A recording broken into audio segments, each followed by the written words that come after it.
자, 네 번째 썰 한번 가보도록 하겠습니다. 댓글 컨텐츠고 영상 제목 없는 집안의 최고의 위험은 나머지 가족들입니다. 살려면 독하게 연을 끊어야 합니다. 라는 영상에 달린 댓글입니다. 여러분, 가난한 집안의 가장 적은요, 가난한 집안에서 나고 자란 바로 가족입니다. 이렇게 말하면 굉장히 나쁜 사람 같죠. 그러니까 가난한 사람이 가난을 탈출하지 못한 이유는 여러 가지가 있어요. 그 가난한 사람이 열심히 살지 못해가지고, 아니면 이제 어떤 취업의 기회나 어떤 돈을 벌 수 있는 기회가 상대적으로 적기 때문에, 그리고 제대로 된 어떤 교육이나 훈련을 받지 못하기 때문에 사실 가난을 탈출하지 못한 이유도 있는데, 그런 것도 있어요. 뭐냐면 부모는 앞가림 못해도 자식이 앞가림 해가지고 열심히 공부하고 좋은 대학교 나와가지고 좋은 데 취업을 했어요. 근데 남은 가족들이 발목을 잡아요. 이런 케이스도 적지 않이 있습니다. 이런 케이스도. 그러니까 제 방송에도 어릴 때 가난을 겪고 힘들게 살았던 경험이 있는 분도 있을 거야. 예. 근데 두 가지 케이스가 있어요. 뭐냐면 어릴 때 가난을 겪었음에도 가족들이 정말 울기투합해가지고 열심히 살아서 지금은 어느 정도 준산층 이상으로 가버린 케이스가 있어. 그게 가장 좋은 케이스인데, 근데 그런 케이스는 많이 없어요. 대부분 어떻게 되냐면 가난한 집안에서 나고 자랐는데 그 가난을 내가 물려받는 거야. 이게 가장 나쁜 케이스죠, 이게. 그러니까 부모님이 겪었던 가난을 나도 학습하는 거죠. 근데 왜 학습을 할 수밖에 없냐, 그런 거예요. 어릴 때 우리가 어떤 그런 교육을 누구한테 듣습니까? 학교에서 배우는 것도 있지만 대부분 부모한테 배웁니다. 근데 보통 가난한 집안에 보면 부모님도 일을 안 하시고 직업도 안 좋고 이제 교육 수준도 안 좋아요. 그럼 가르쳐 줄 게 없습니다. 그리고 집안에 돈이 없고 이제 힘들면 부모님들이 굉장히 좀 감정적이고 많이 싸워. 그래서 어릴 때 좀 가정 형편이 안 좋은 그런 집안에 자랐던 분들은 항상 아버지 술 먹고 깽판 치고 엄마는 도망가고 엄마도 같이 맞서 싸우고, 아니면 엄마가 막 이제 돈 없으면 애들한테 막 짜증내고 이런 거 많이 보고 자랐을 겁니다.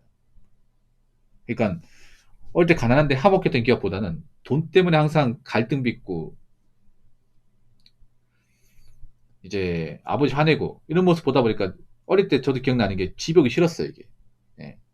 집도 누추하고 집에서 편하지 않고 맨날 밤 되면 돈 문제 때문에 싸우고 아버지 술 먹고 맨날 깽판 치고 막. 어릴 때 저도 가난한 동네에 살았거든요. 보면 보통 사는 게 다 비슷해요, 이게. 저희 집만 가난한 게 아니라 다 가난해. 그러면 옆집에서 우당탕 하는 소리 들리고 뒷집에서 우당탕 하는 소리 들립니다, 이게. 그 막 우리 집도 막 이렇게 싸우는 소리 들려. 그러면 우리 집 싸우면 옆집 말리고 옆집에 싸우면 우리 집 말리고 이런 식 번갈아 갑니다, 이게. 아니면 그런 것도 있어요. 엄마 아빠 싸우니까 이제 밖에서 있잖아요.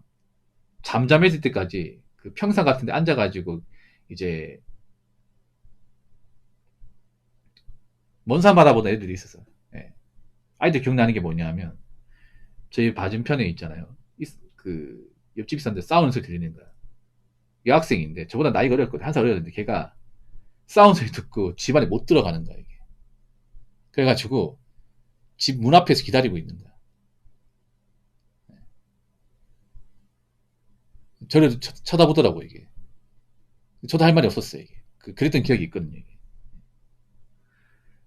참, 그래서 어릴 때 정말 가난이 무섭구나. 정말 무섭구나. 이게 내가 가난을 자식한테 물려준다 치면 이게 정말 끔찍하구나. 그런 거 많이 느꼈거든요, 이게. 그래서 저도 이제 뭐 잘한 건 없지만 그래도 어느 정도 가난을 탈출했던 입장에서 말씀드리면, 적어도 내가 부모님처럼 살면 안 되겠구나. 부모님처럼 막 돈 때문에 맨날 싸우고 남은 가족들 힘들게 하고 그렇게 살아서는 안 되겠구나. 그런 것도 어릴 때 좀 많이 느꼈거든요.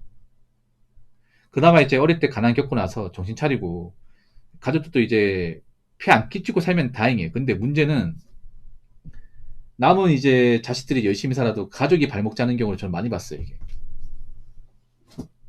뭐냐 하면 그런 거예요. 아버지가 뭐 술 먹고 음주운전 해가지고 교통사고 냈어. 내가 낸 게 아니에요. 아버지가 술 먹고 운전해가 교통사고 내가지고 음주운전 취소되고 이제 보험도 안 들어가지고 합의금 장난 아니게 나왔어. 자식한테 도와달래, 이게. 내가 저지른 것도 아닌데 해준 것도 없어. 그 아들내미는 열심히 빡세 공부해 장학금으로 이제 대학 다니고 얼마나 효자입니까, 여러분. 그리고 공부도 열심히 해가지고 좋은 데 들어갔어. 근데 씨, 기껏 몇 년 만에 전화 와서 한 말이, 아버지가 지금 뭐 병원에 입원했는데 합의를 해야 돼, 돈이 없는데 네가 좀 도와주면 안 되겠냐, 이런 식으로 와요. 가지고 생각되겠습니까? 이해가 갈리겠죠, 여러분? 아니면 이제 그런 케이스도 있습니다. 예전에 고민 사연인데 어떤 여자분인데 그분도 어릴 때 가난을 겪었어. 가난을 겪어가지고 아버지 원하고 엄마하고 남동생인가? 아, 여동생하고 같이 살았던 것 같아. 세 명이서 살다가 그분이 이제 뭐 대기업 생산직 같은 데 취업을 했어요. 취업을 해가지고 돈을 벌었어. 근데 문제는 뭐냐면 가족이 자꾸 뭐 이것저것 도와달라고 돈을 자꾸 달라고 하는 거야. 그래서 일을 했는데 모아둔 돈이 없어요. 이게. 어떻게 하면 좋겠냐 하는 거야. 이게. 네. 그래서 저는 연을 끊으라고 했습니다. 어차피 머리 떨어진 이상 앞으로 뭐 볼 일도 없을 것이고 본인이 이 직장 안 그만두면 어차피 뭐 접점이 없을 것이다. 이제 가족과의 관계는 예전 같지 않다. 본인도 이제 뭐 명절 때 아니고서는 잘 안 가지 않냐. 그리고 언제까지 그 남은 가족들이 님한테 의지할 거냐. 가족도 자기 인생 살아야지. 어. 그리고 한 가지 더 말씀드리면 여러분 이건 확실하게 말씀드릴 게 뭐냐면 내가 형편이 어려운 가족을 도와준다고 그 가족들은 절대 고마워하지 않습니다. 이거 분명합니다. 여러분 한 가지 말씀드릴게요. 제일 바보 같은 게 가족한테 헌신하는 거예요. 헌신. 가족이 희생하는 거예요. 희생하는 사람은 바보입니다. 팩트입니다. 특히 가난한 집안에서 남은 가난한 형제들이 외울 때 헌신하잖아요. 제일 바보 같은 겁니다. 보통 없는 사람들은 도와주면 고마운 거 모릅니다. 이거는 어디서 할 수 있냐면 가난한 가족을 도와주면 압니다. 진짜로. 이 말 아니라고 절대 말 못할 거야. 태클 못 걸 겁니다. 자, 아버지가 맨날 사업 실패해가지고 일 벌리고 그 빚을 남은 가족들이 갚아요. 그럼 그 사람 고마울 것 같아? 또 일 벌립니다. 왜냐? 인간은 그렇거든요. 자기가 뭔가 벌린 일을 자기 스스로 해결한 경험이 없으면 자꾸 일을 벌려. 그럼 일을 벌리는 사람 따로 있고 수습하는 사람 따로 있는 거야. 그 일을 벌리는 사람은 고마운 것도 못 느껴요. 미안한 것도 못 느껴요. 가족이면 당연히 이 정도 해줘야 되는 거 아니에요. 있단 얘기예요. 아무리 아버지라 해도 사람 새끼로 보이겠습니까, 이게? 그래서, 여러분, 가족도 가족도 해야 됩니다. 뭐, 가족이 최고다 아니면 가족이 힘들 때는 그래 좀 도움된다 하는데, 그건 어디까지나 남은 가족들이 앞가림 할 때 얘기입니다. 예. 가족이 나이 먹어서까지 앞가림 못하고 항상 돈 가지고 문제 일으키고 힘들게 하면, 그때부터 가족 아니야. 가족 아닙니다. 안 보고 살아야 됩니다. 안 보고 살아야 돼. 자꾸 가족 운운하면서 가족 운운하면서 있잖아요. 이미 출가한 자식들 좀 등급 뽑으려고 하지 마십시오. 나이 먹고 제일 못난 게 그런 거야. 나이 먹고 힘드니까 자꾸 가족한테 뭐 필요하면 돈 달라. 뭐 필요하면 돈 달라. 적당히 하죠, 이게. 그렇지 않습니까? 뭐 자식들은 자기 인생 없습니까? 꿈 없습니까? 아무것도 하면 안 돼? 항상 가족들 뒷바라지라는 핑계는 항상 그 뒤치다거리 하면서 청춘을 다 보내야 됩니까? 그런 게 있습니까, 이게? 그래서 있잖아요. 제가 감히 말씀드리지만 우리 집이 가난해. 근데 야 그래도 열심히 살았어. 근데 가족들이 자꾸 도와달라고 하잖아. 그러면 선을 정해야 돼요. 어떻게 선을 정하냐? 이렇게 얘기해야 됩니다.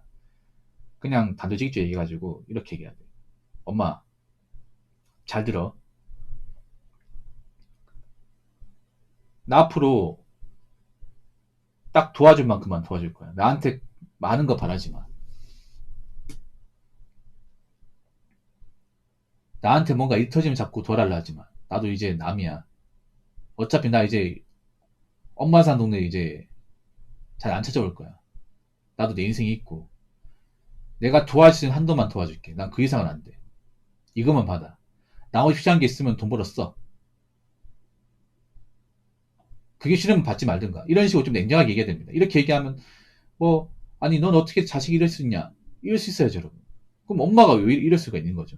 엄마나 이유만으로. 그렇지 않습니까? 아이씨 부모란 사람이 뭐 해준 건 없는데 자꾸 나이 먹어서까지 자식 아끼는 맞는데 그게 엄마야? 그렇지 않습니까? 저도 나이 먹었으면 젊었을 때 뭐 고생하고 해준 거 없으면 나이 먹어서 짐은 되지 말아야지. 근데 나이 먹어서 가난한 부모가 짐까지 된 경우 나는 숱하게 많이 봤어요, 이게. 예. 특히나 가장 큰 문제가 뭐냐면 제가 전에 그런 말 했죠. 보통 가난한 집안은 부모가 아플 가능성이 크다고, 나이 먹어서. 왜냐? 보통 가난한 집안이 보면 문제가 뭐냐면 술, 담배를 많이 해요. 운동 같은 거 안 해. 밥 제때 안 먹어. 그러다 보니까 나이 먹어서 각종 질병에 노출됩니다. 예. 간암, 폐암, 뭐 강경암, 대장암, 췌장암 노출돼. 그 큰 병 걸리잖아요. 문제는 또 뭐냐? 보험도 안 들어놨어. 그러면 어떻게 해요? 수술비 엄청 많이 나오겠지. 약값이랑. 자기도 돈 못 댈 거 아니야. 그 누구 안 손버리겠어요? 이미 출간 자식 안 손버리겠지. 이런 거 많이 봤거든, 이게. 이거 도와주는 순간 내 노후대비 끝나는 거야, 이게. 진짜. 결혼도 끝나는 거죠, 이게. 어떻게 결혼합니까, 이게. 네. 이 가난집 문제가 뭐냐면, 가난집 부모가 나중에 아파가지고, 이제, 발목 자는 경우 많이 봤기 때문에, 이것 때문에 결혼 못하는 케이스도 많이 봤습니다, 이게. 사랑했는데, 부모가 자꾸 병원비 축내고 하다 보니까, 이것 때문에 이제, 결혼하기 힘들 것 같아가지고, 예, 사랑했던 사람 이제, 하고 헤어지는 경우 많이 봤어요, 이게. 현실에서도 많이 했어, 이게. 그래서, 감히 말씀드릴게요. 아무리 가족이라도 앞가림 못하면 그때부터는 가족이 아니야. 그러니까 제가 말하는 건 무조건 도와주지 말고 연 끊으라는 게 아니라 적당히 도와주고 그 이상 덜 하려고 하면 그때부터는 선을 딱 끊으셔야 돼요. 네. 냉정하게 나가야 돼요. 그리고 가난한 집하고 웬만하면 같이 살면 안 돼요. 자취해야 됩니다. 자취해야 돼요. 그때부터는 연락도 드문드문하고 왕래 같은 거 쫓겨야 됩니다. 네. 그리고 돈을 줄 때도 약간 이 상한선 있죠. 그 금액을 딱 정해서 줘야 돼요. 내가 줄 수 있는 건 여기까지다. 그리고 한 가지 더 말씀드리면 남은 가족들이 내가 일하는 곳에 못 오게 해야 돼요. 이거 정말 중요해요. 못 찾아오게 해야 됩니다. 누구는 이렇게 이야기했죠. 뭐 그렇게까지 해야 되냐, 가족인데 라고 하지만 얼마나 가족이 짐스러우면 이런 말 할까, 여러분. 그래서 내가 부모처럼 가난하게 안 살고 나이 먹어서 누가 안 되려면 집만 되는 가족들은 정리해야 돼요. 너무 받아주면 안 됩니다.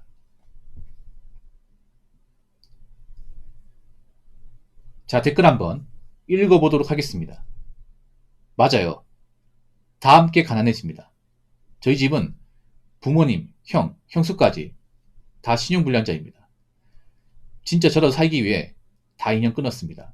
라고 적으셨습니다. 어우, 무섭다, 이게. 아니, 어떻게 본인 빼고 전부 다 신용불량자지, 이게? 제가 보니까, 그, 자영업 했나 보네. 장사했나 보네, 보니까. 이게 일반 월급쟁이인데 신용불량자인 경우는 없어요. 가족 전부가 신용불량자인 얘기는 아마, 제가 보니까 뭐 자영업 하면서 아마 카드 빚을 많이 땡긴 것 같아. 근데 카드 빚 땡겼는데 못 갚으니까 신용불량자 된 것 같아. 신불자 된 것 같아. 내 생각에. 예. 아마 가족 단위로 뭔가 사업하신 것 같아요. 뭐 장사하신 것 같아. 맞죠? 뭐 떡집이나 아니면 음식점 하신 것 같아. 근데 이게 잘 안 되니까 아마 카드를 발급해가지고 카드론 대출 많이 받았겠지. 이게. 카드 대출 받다가 못 갚으니까 이제 형, 형수, 부모까지 다 되는 거야, 이게. 사업을 가족끼리 같이 하면 안 되는데, 이게 웬만하면. 이게 직장 다닌다고 이렇게 되는 게 아니에요. 직장 다닌다고.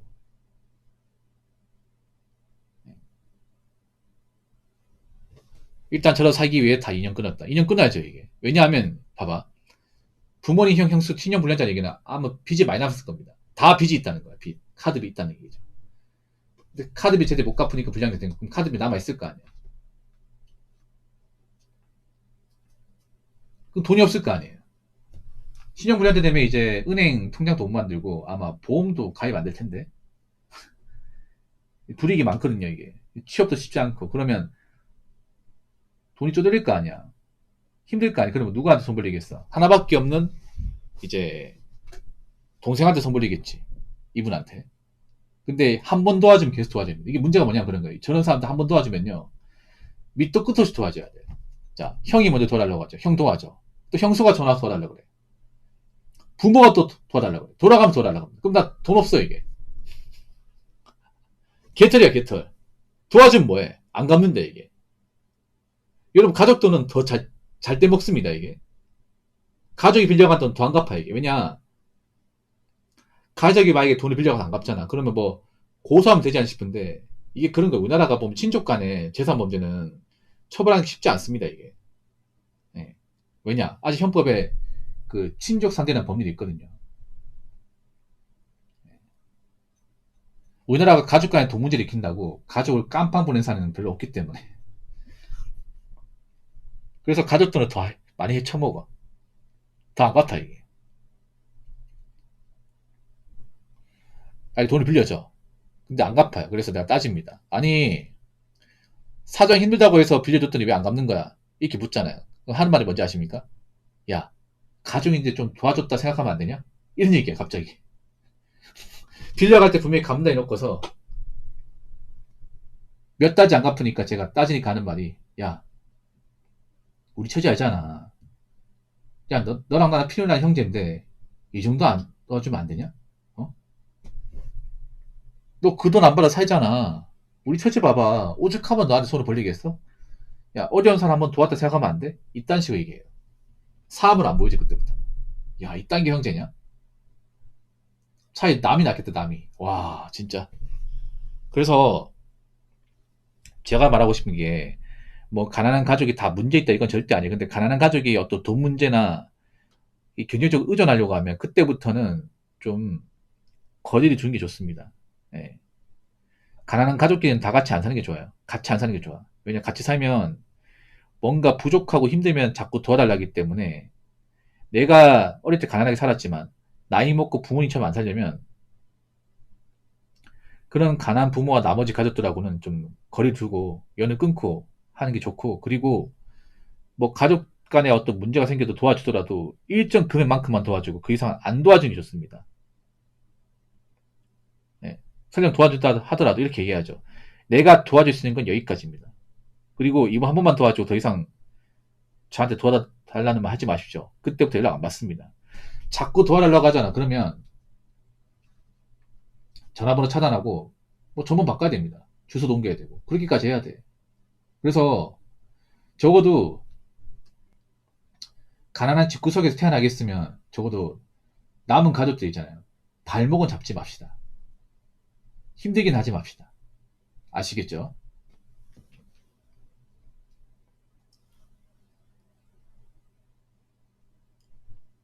자, 이상으로 네 번째 썰 마치도록 하겠습니다.